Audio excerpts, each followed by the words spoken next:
I'm Pete from the White Van family and this is our home. I'll try and show you a bit around.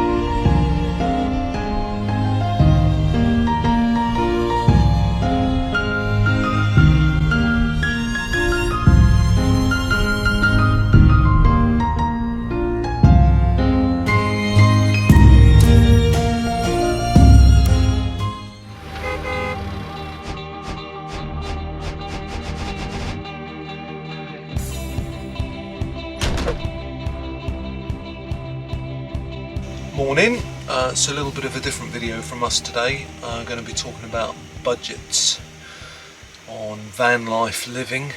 It's particularly poignant for us because we work in the events industry, so with COVID we've got no regular income coming in versus pre-COVID when we were quite well off, so we didn't really have to contemplate budgets too much. So we're now currently budgeting approximately £150 a week, and the way we're achieving that is by eating sensibly and on a set budget every week, only going to the supermarket once, generally going to Lidl where the fruit and veg is very good, and then only going to other supermarkets once a month to buy things like dog and cat food that we can't get from Lidl because our pets don't like their food.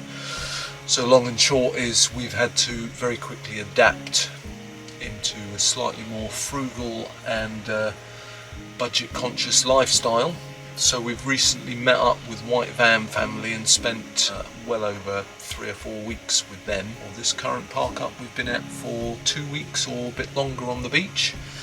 And they've been taking van life on a budget to another level. So we wanted to get some tips from them, so we took the opportunity to have a look around their van and have a chat to Pete about how they live their life on a budget, which they've been doing for well over a year. So for those of you considering van life on a budget or van life generally, and you're interested in how to make a living on the road or how to survive, for want of a better phrase, on a low budget, then this is the video for you. For everybody else, hopefully you'll find it of interest to see how we plan our travels on a budget basis. So let me pass you over to Pete and he can tell you all about his van, his build, their budgets. Hi, I'm Pete from the White Van family. In my van we've got me, my wife Hannah, and Felix and Angus are 4 and 3. And we travel with Diego as well. He's a giant Spanish Mastiff and he keeps us all feeling really safe. We can sleep with the doors open, it's great. We've lived in our van since April last year. Initially we did 2 months travelling down the east coast of France. Then we decided to jump into Spain and we didn't regret it. Everything's so much cheaper and life out here is so easy. It means we can afford to travel on a really limited budget. So most of the time we just arrive in Spain, find a nice beach and don't go much further. Our van is a 2007 2.2 Mercedes Sprinter. It's the high top, long wheelbase. It gives us a great amount of space. We bought it originally for £3,000. We got really lucky. There was a guy selling it just down the road as we started looking for a van. We spent £2,000 converting the van and we did it in about 3 weeks. We did it on such a tight budget and everything's recycled or reused, and we've used some quite cheap materials in a lot of places. The whole van's insulated with solely polystyrene, but it works great. So when we bought our van it had 160,000 miles on it. So in the 1.5 years that we've lived in our van, we've only actually put 10,000 miles on it. And you have to remember that it's sort of 1,500 miles to get from here and back to the UK, and we've done that twice. So that accounts for 6,000 miles. So in the time we've actually been travelling, we've only done 4,000 miles in 16 months, which isn't that much at all really. As I say, we find a nice beach, we park up, make some friends, and then we stay as long as we can. I think we got really lucky with our van because there wasn't any problems with it, but I think it's really important to keep an eye on these things. If you hear any funny noises, go and get them checked out. You've got to remember this is our house, so you've got to keep on top of looking after it. Whenever we get the opportunity, we give it a service. That's at least once a year. We change the oil in the filters and things like that. There's definitely some quirks that come with buying a slightly older van. but we still think that for a sprinter 160,000 miles is actually really low, considering these things are designed to do hundreds of thousands of miles. So we left after 3 weeks of building the van. We hadn't driven the van that much at all, only to collect materials and to collect the actual van. So as soon as we got on the road, we noticed a few issues that we probably should have addressed before we left. And when we arrived in Calais off the ferry, we found the track rod end had actually almost totally disintegrated. So we spent almost a week buzzing around garages to get this fixed, and it cost us way more than it would have done if we'd got it fixed in the UK. Moral of the story there is, it's definitely worth going and getting your van checked out by a professional. Even take it for an early MOT before you leave, just to get a kind of an idea if there's anything wrong with it before you start trying to drive thousands of miles around Spain. Getting your van fixed in Europe, it's not necessarily too much more difficult or expensive. It's just when you're living in your van and you're trying to find a garage that will work on it at the same time, it can get quite tricky. So it's definitely worth being a bit preemptive and getting any problems fixed that might be there before you go out there. So we live on a really strict budget, and our budget is probably £100 a week, and of that we actually put some into savings. As I say, life in Spain is actually quite cheap. So we spend a really minimal amount on food. We try not to go overboard buying loads of snacks and stuff like that, and we don't do a lot of the really touristy stuff that a lot of people probably imagine that we do. We don't go in bars or restaurants or anything like that. We have to cook all our own food, which isn't always easy when you're in such a beautiful place and there's beautiful restaurants, beautiful food on offer, and we have to say no to a lot of that to live within our means. So you're spending £100 a week on basically all your costs, so fuel, food, beers and so on. All our costs equate to around £100 a week. If you break that down or add them together into a month, you can sort of take maybe 200 of that out for the bills that you really can't avoid paying, like your tax, your insurance, your phone contracts and things like that. We don't really have a lot of big bills that come out each month. We're really lucky that we managed to break that back down into the real basics.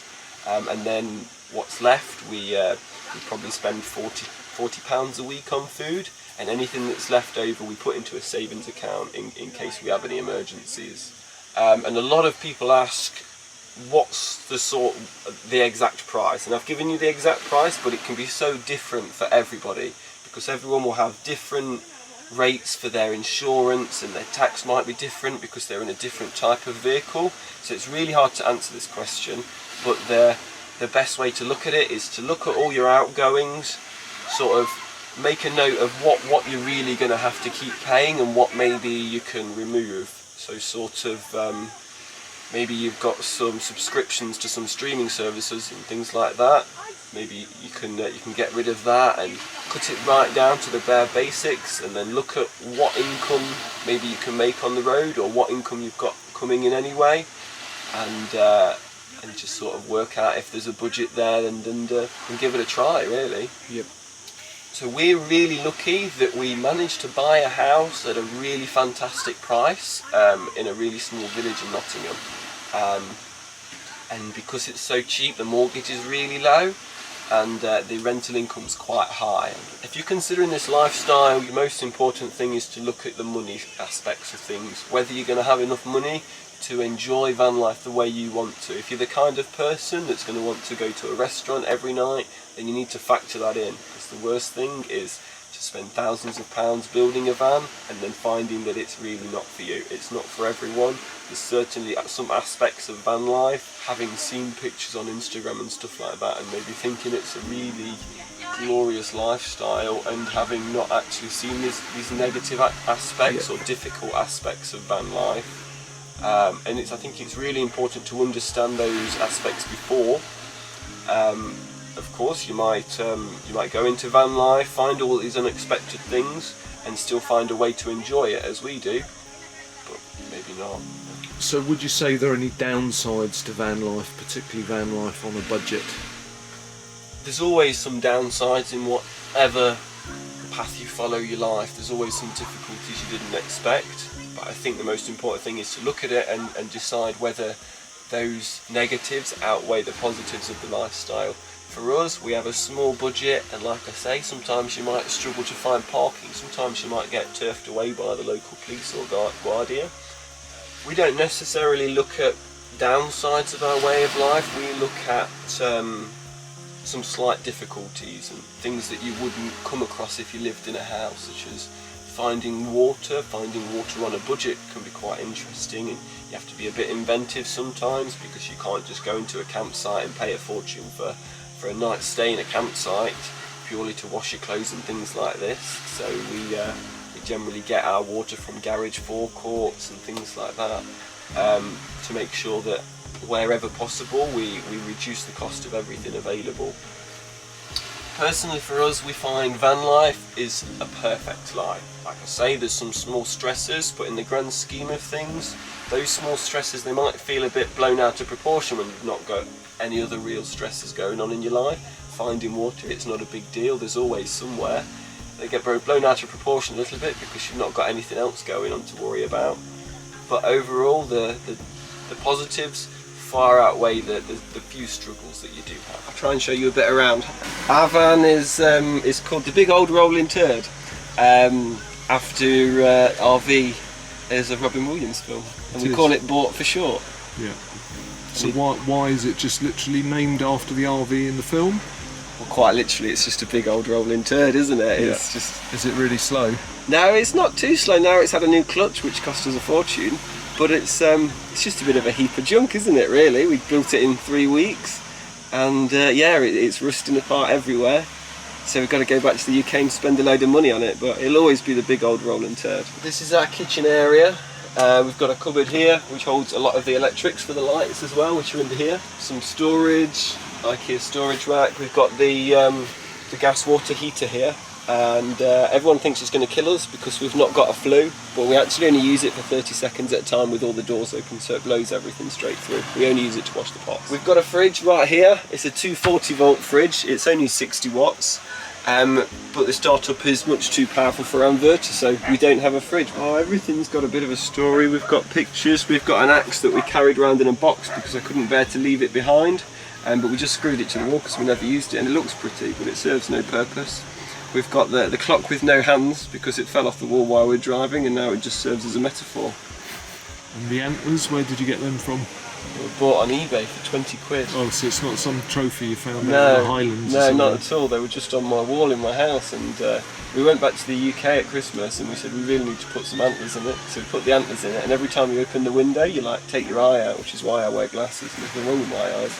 It's just to protect me from the antlers up there. So you said earlier that it took you 3 weeks to convert your van. How much did you spend? We paid £3,000 for the van, and we spent about £2,000 converted it, because almost everything is either recycled from an old caravan, or we've bodged it together ourselves, or it's from IKEA. And there's very few things that we bought new and spent money on, like the diesel heater, which is under the seat, the gas water heater we spent a little bit of money on.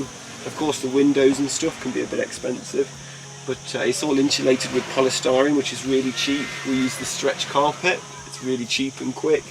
So the windows are from old caravans, and all the units and cupboards are just made of 12mm MDF that are vinyl wrapped, so when the kids destroy them we can just re-vinyl wrap them again.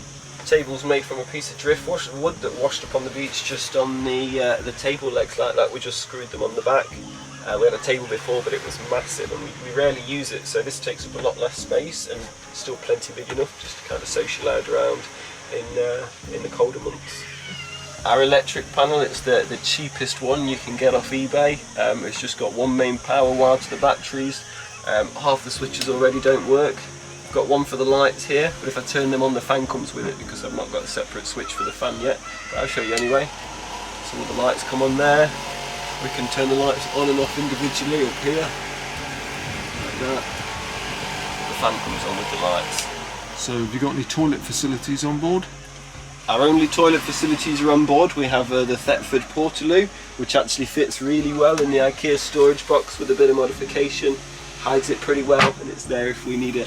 We don't have an underslung water tank or anything like that. There's no room on the bottom of the van. This van used to be a tyre fitting van, so we're still carrying a great big PTO compressor underneath the van, which we're looking forward to getting rid of and shedding some weight. Unfortunately, it means all our tanks have to be inside, so we have a 25 litre clean water tank under the sink here, used to 12-volt water pump, and we carry a couple of jerry cans to top it up if we run out, because we like to stay in one place for as long as possible. And under here also we have the 6 kilo gas 6-cylinder that we just pop the door open from the outside, top that up, and that will last us quite a while, because we only use the gas for the hob and cooking here. Like I said, the oven doesn't work, and the gas heater only uses a really small amount. We don't use it to shower or anything like that, we just use it to get enough hot water to fill the sink to wash the pots. So most people look at our van in this configuration and they can't figure out where any of us sleep. So the secret is Felix and Angus sleep in these cabin bunks up here that we built, probably for the next year or so before they grow out of them, and we'll have to rethink it. And then, as you can probably guess, our benches here turn into a bed. It's only about 5'8" long and I'm 5'11", but it works for us.